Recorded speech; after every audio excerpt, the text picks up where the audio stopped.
Welcome to The Behaviorist with Work Wisdom, where we help you adopt high-performance mindsets, behaviors, communication, and culture. I'm your host, Kedren Crosby.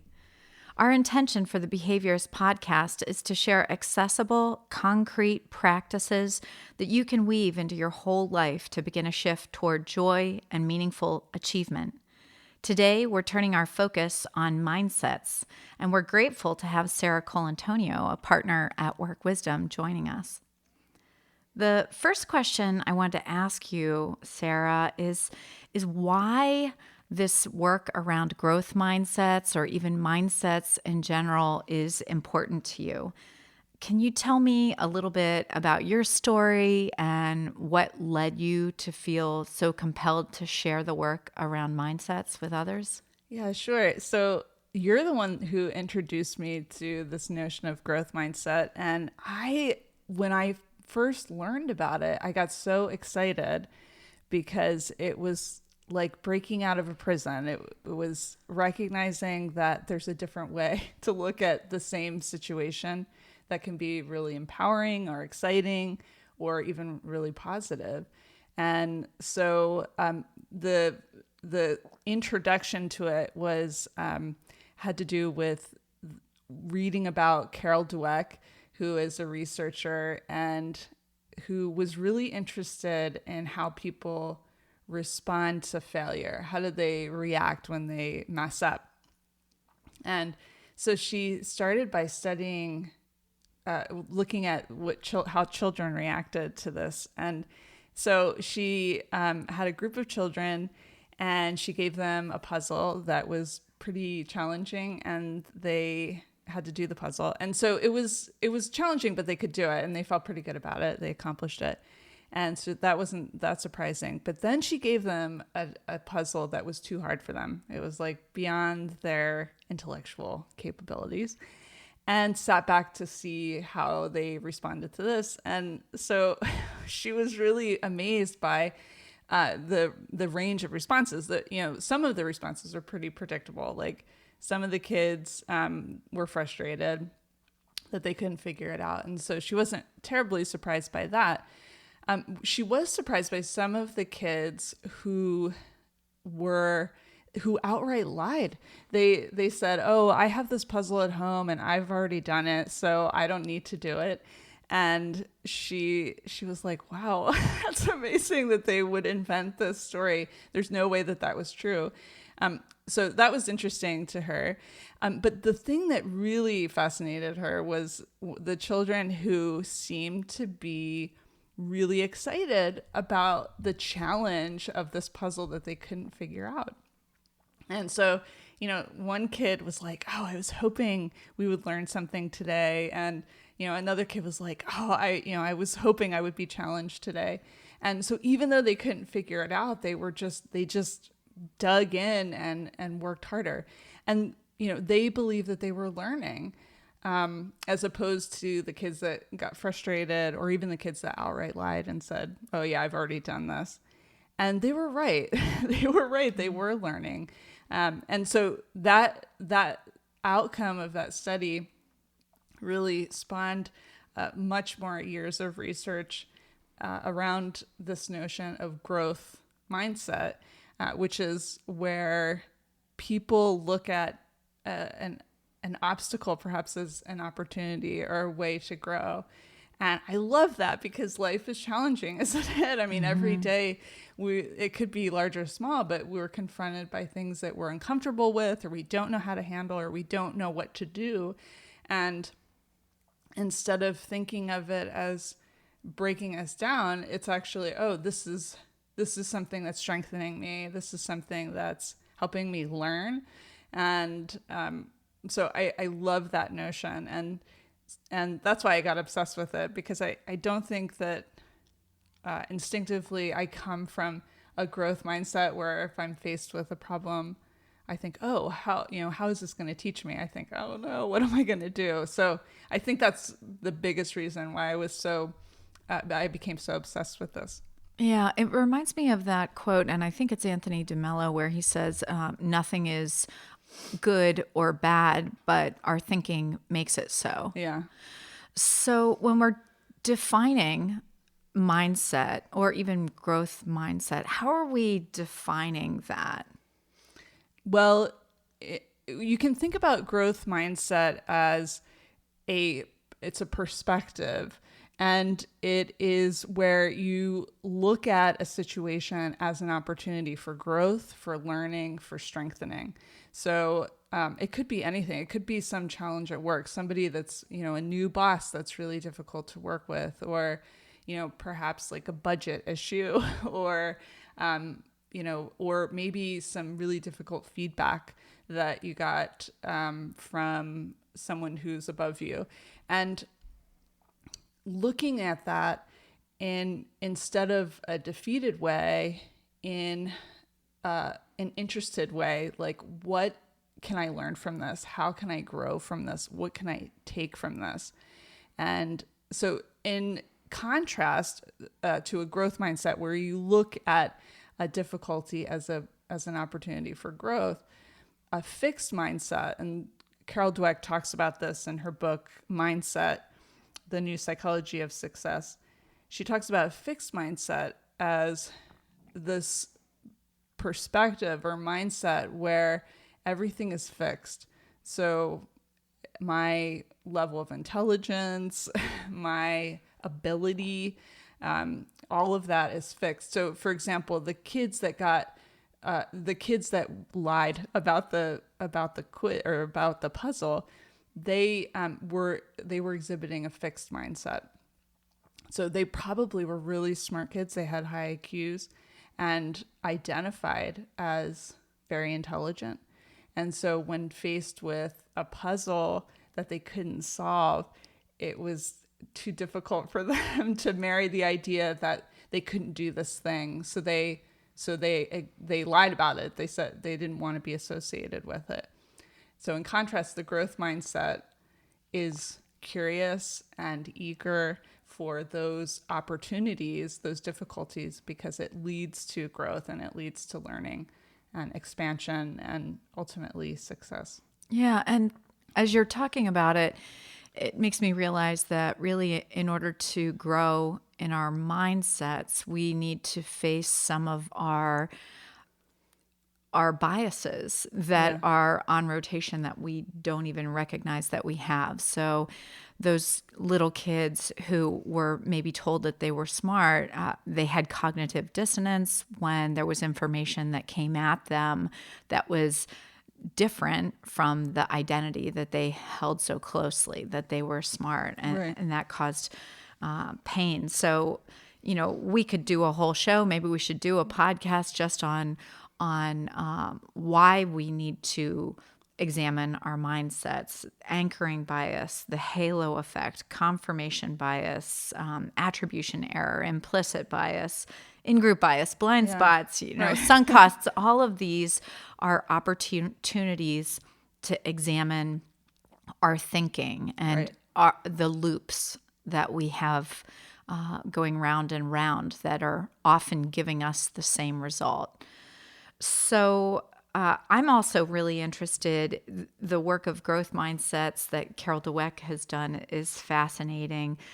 Cognitive reframing or cognitive restructuring has this very handy mnemonic device that often we share with our clients, which is a way to shift a mindset as well, the ABCDE. Oh, right. Yeah. So we can start thinking about dissecting whatever our mindset is around some situation that's maybe not helping us have the greatest outcome. So you look at that activating event. B, then you think about what you believe about that activating event. And so you've got to examine that mindset, that belief about that activating event. And then C is the consequences that come from that belief. I was fascinated to think about this because the consequences don't really come from the activating event, Right.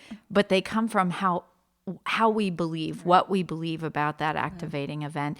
And then D is disempowering or disputing that belief.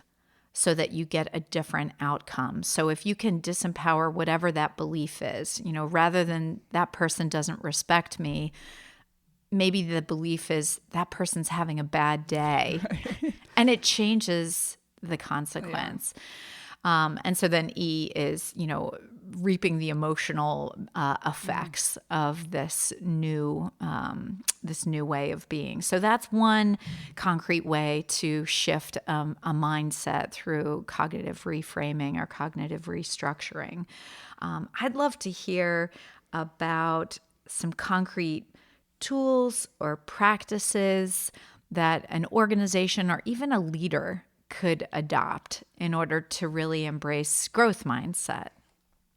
Well, the first, maybe most obvious one is learning about it. And so a great way to do that is reading Carol Dweck's book, Mindset. And it's such an easy read, and it has tons of great case studies of people who either innately see the world from this growth mindset or have learned to adopt it. One of the things that I think really pushed Dweck to continue in these studies is that she also comes from kind of a fixed mindset, really identify it as a very intelligent person and capable and able. And so whenever she would be confronted with some kind of challenge, she was like, she would want to run away. But from doing this research, she's realized, there's another way to look at things. And so part of the book is really dedicated to, okay, if I don't innately have a growth mindset, what can I do? What are ways that I can move forward and adopt a growth mindset? And one of the biggest ways, of course, is through learning about it. When you learn about it, I mean, that was the biggest thing for me, was recognizing it was a thing, because we can become so wrapped up in our beliefs. Tara Brach, who's a psychologist and she's also a mindfulness teacher, she talks about this notion of it's real but not true. It feels so real to us, this belief. It just feels like it's the most important thing. It's so true. But it's actually, so it feels real, but it's not true. It's not helping us, and it's not moving us forward. So learning about it is a really big deal. I often recommend this book to clients and to my students, and it's fun to see how excited they get, kind of like I did when they learn, I can adopt this new perspective. So yeah, read the book, learn more about it. When I work with organizations, sometimes we encourage them to adopt the blameless postmortem. Right. So when there's been something that one might call a failure, that you really open up that cadaver of what that experience was with curiosity in a blameless way, where you investigate the gold mine of what happened in there. And I feel like that's an organizational way that we adopt growth mindset, with curiosity. I think too, one of my friends who's a physicist talked about how in science it's actually growth mindset is so important to science, because you need to make those mistakes. You need to learn what doesn't work to get closer to the truth, and that's how you're peeling away at the answer. And so often I think we get bogged down in how horrible it is to make a mistake or not to know something. And when that's where the it's almost like a trial by fire, but it's necessary to strengthen and to clarify things. So looking at those obstacles, those challenges in a positive way, in a growth mindset way, I think is really, it's cool. It's really great. Well, we have this funny example also. A couple of weeks ago, we were doing a workshop with a fairly large international corporation on mindsets. That's right. And afterwards, we asked for feedback, and we got some feedback. And what was the feedback? Well, the feedback, if I remember correctly, was that there was some discussion about the fact that we didn't have coffee or snacks available during the presentation. And yeah. Yeah. So even both of us who are practitioners of mindsets, what was our first reaction? Well, I thought, if we were men, I wonder if we would have gotten that feedback that we didn't have drinks and snacks Snacks. available. Yeah. So at first I felt like we rejected that, Yeah. and we were Yeah. just there was some colorful conversation about that feedback, but then we took it as valuable, Yeah. and we saw it as the gold mine, and I've had snacks and drinks at every workshop I've conducted since then. Yeah. And people really like it. People like snacks. Is that what we learned from it? But it took us a little bit of stepping away and thinking about, the activating event, the belief that we had about that. What are the consequences, and sort of even how can we grow from that? Yeah.